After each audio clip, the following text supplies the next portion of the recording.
Media మిత్రులకు, ఇక్కడికి వచ్చిన పెద్దలకు అందరికీ నమస్కారం. ఈ మూవీ చేయడానికి మెయిన్ కారణం ఏంటంటే, తను ఇండస్ట్రీలకు శ్రీధర్ రాజు గారు వచ్చేసింది డబ్బు సంపాదించడం ఒకరు కాదు, ఒక మంచి కాన్సెప్ట్తో వచ్చాడు.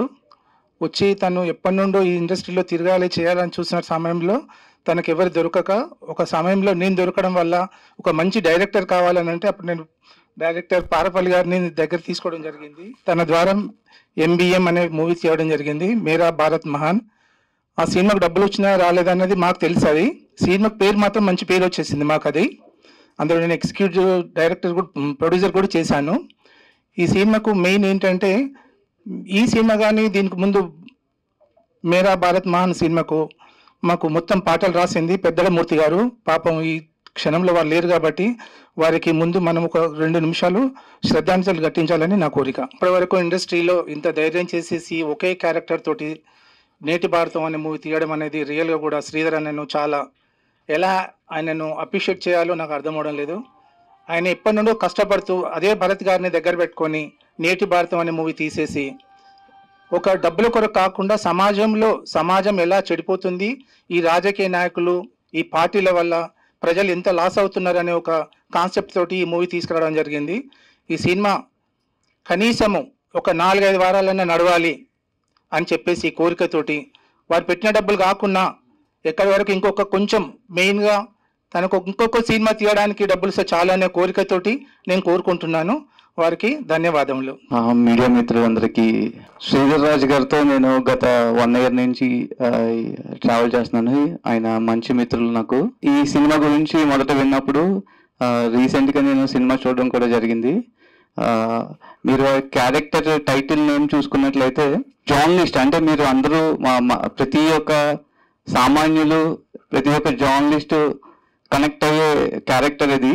సమాజంలో జరుగుతున్న అసమానతల గురించి ముందుండి నడిపించి, ఎస్పెషల్లీ ఇప్పుడున్న పొలిటికల్ సెనేరియోలో మీడియా అంతా పోలరైజ్ అయ్యి వాళ్ళకి నచ్చిన న్యూస్ని వాళ్ళకి అనుగుణంగా వాళ్ళ యొక్క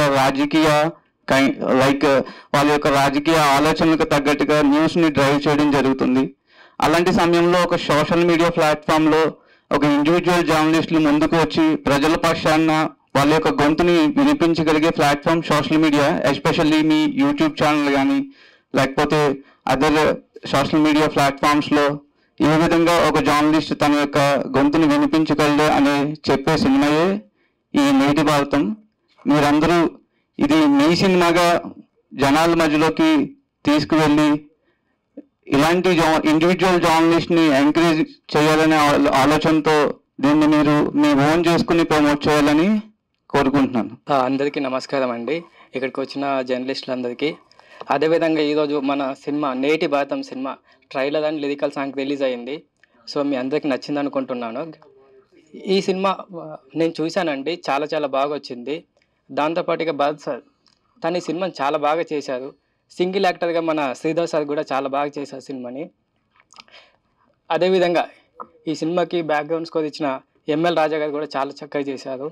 కర్నూలులో ప్రివ్యూ చేసామండి, అక్కడ బీటీ నాయుడు సార్ చూశారు. వాళ్ళు చూసి సినిమా చాలా బాగా వచ్చిందండి అని అందరికి థ్యాంక్ యూ అండి.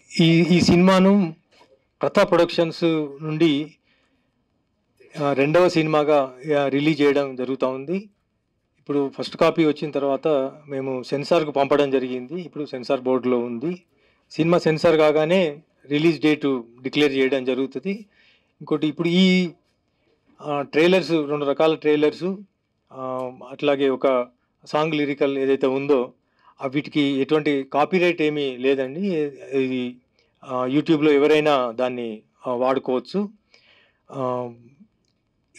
ఈరోజు ఇక్కడికి వచ్చినటువంటి పాత్రికేయులందరికీ, ప్రెస్ వాళ్ళందరికీ నా స్పెషల్ థ్యాంక్స్ చెప్తున్నాను. ఇంకోటి, ఛాంబర్ వారికి ఈ ఫెసిలిటీని మాకు వాడుకోవడానికి ఇచ్చినటువంటి దానికి మేము చాలా కృతజ్ఞతలం. మా పిఆర్ఓ బాక్స్ ఆఫీస్ రమేష్ గారు చాలా శ్రమించి ఈ కార్యక్రమాన్ని ఇక్కడ ఆర్గనైజ్ చేయడం జరిగింది. థ్యాంక్స్ అండి.